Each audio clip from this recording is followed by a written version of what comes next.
ରାଧେଶ୍ୟାମ। ତ ଫ୍ରେଣ୍ଡସ୍, ଆଜି କିଛି ନୂଆ ଜ୍ଞାନ ନେବା। ଆଜି ଆମେ ଶ୍ରୀମଦ୍ ଭଗବତ ଗୀତାରୁ କିଛି ନୂଆ ଜ୍ଞାନ ନେବା ନିଷ୍କର୍ଷ ବିଷୟରେ।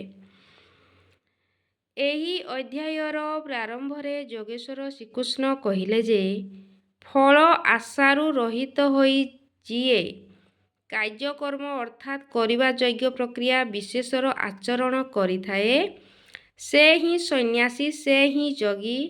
କେବଳ କ୍ରିୟା ଅଥବା ଅଗ୍ନିକୁ ତ୍ୟାଗ କରିବା ବ୍ୟକ୍ତି ଯୋଗୀ କିମ୍ବା ସନ୍ନ୍ୟାସୀ ହୋଇନଥାଏ। ସଂକଳ୍ପ ତ୍ୟାଗ ନକରି କୌଣସି ପୁରୁଷ ସନ୍ନ୍ୟାସୀ କିମ୍ବା ଯୋଗୀ ହୋଇନଥାଏ। ଆମେ ସଂକଳ୍ପ କରୁନାହୁଁ। ଏହିପରି ଶବ୍ଦ କହିବା ଦ୍ୱାରା ସଂକଳ୍ପ ପିଣ୍ଡ ଛାଡ଼ିନଥାଏ। ଯୋଗରେ ଆରୂଢ଼ ହେବା ଇଚ୍ଛାଯୁକ୍ତ ପୁରୁଷ କାର୍ଯ୍ୟକ୍ରମ କରିବା ଉଚିତ, ଅର୍ଥାତ୍ ନିର୍ଦ୍ଧାରିତ କର୍ମ କରିବା ଉଚିତ। ଯୋଗ କ୍ରମଶଃ କରି କରି ଯୋଗାରୂଢ଼ ଅବସ୍ଥାରେ ପହଞ୍ଚିବା ପରେ ହିଁ ସମ୍ପୂର୍ଣ୍ଣ ସଂକଳ୍ପ ଅଭାବ ହୋଇଥାଏ। ଏହା ପୂର୍ବରୁ ଏହାର ଅଭାବ ହୋଇନଥାଏ। ସମ୍ପୂର୍ଣ୍ଣ ସଂକଳ୍ପ ଅଭାବ ହିଁ ସନ୍ନ୍ୟାସ ଅଟେ। ଯୋଗେଶ୍ୱର ପୁନଃ କହିଲେ ଯେ ଆତ୍ମା ଅଧୋଗତିରେ ଯାଇଥାଏ ଏବଂ ତାର ଉଦ୍ଧାର ମଧ୍ୟ ହୋଇଥାଏ। ଯେଉଁ ପୁରୁଷ ମନ ସହିତ ଇନ୍ଦ୍ରିୟକୁ ଜିଣି ନେଇଛି, ତାହାର ଆତ୍ମା ତାଙ୍କ ନିମନ୍ତେ ମିତ୍ର ଭାବରେ ପ୍ରବୃତ୍ତ ହୋଇଥାଏ ତଥା ପରମ କଲ୍ୟାଣ କରିପାରିଥାଏ। ଯେଉଁ ପୁରୁଷ ମନ ସହିତ ଇନ୍ଦ୍ରିୟକୁ ଜିଣି ପାରିନାହାନ୍ତି, ତାଙ୍କ ନିମନ୍ତେ ତାଙ୍କର ଆତ୍ମା ଶତ୍ରୁ ହୋଇ ଶତ୍ରୁତା ଭାବରେ ପ୍ରବୃତ୍ତ ହୋଇଥାଏ, ଯାତନାରେ କାରଣ ହୋଇଥାଏ। ଅନ୍ତତଃ ମନୁଷ୍ୟ ନିଜର ଆତ୍ମାକୁ ଅଧୋଗତିକୁ ନ ପହଞ୍ଚିବା ଉଚିତ। ନିଜ ଦ୍ୱାରା ହିଁ ନିଜ ଆତ୍ମାର ଉଦ୍ଧାର କରିବା ଉଚିତ।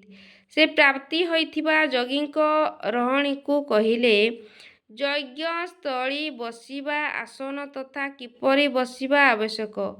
ଏହି ଉଦ୍ଦେଶ୍ୟରେ ସେ କହିଲେ ଯେ ସ୍ଥାନ ଏକାନ୍ତ ଏବଂ ସ୍ୱଚ୍ଛ ହେବା ଆବଶ୍ୟକ। ବସ୍ତ୍ର ମୃଗଚର୍ମ ଅଥବା କୁଶାସନ ମଧ୍ୟରୁ ଯେ କୌଣସି ଗୋଟିଏ ଆସନର ଯଥେଷ୍ଟ।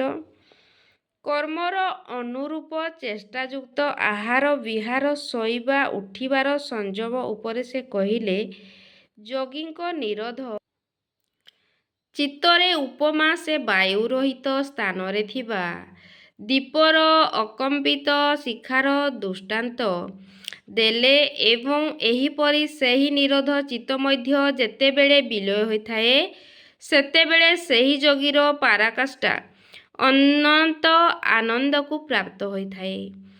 ସଂସାରର ସଂଯୋଗ ବିଯୋଗରୁ ରହିତ ଅନନ୍ତ ସୁଖର ନାମ ହେଉଛି ମୋକ୍ଷ। ଯୋଗର ଅର୍ଥ ହେଉଛି ପରମାତ୍ମାଙ୍କ ମିଳନ।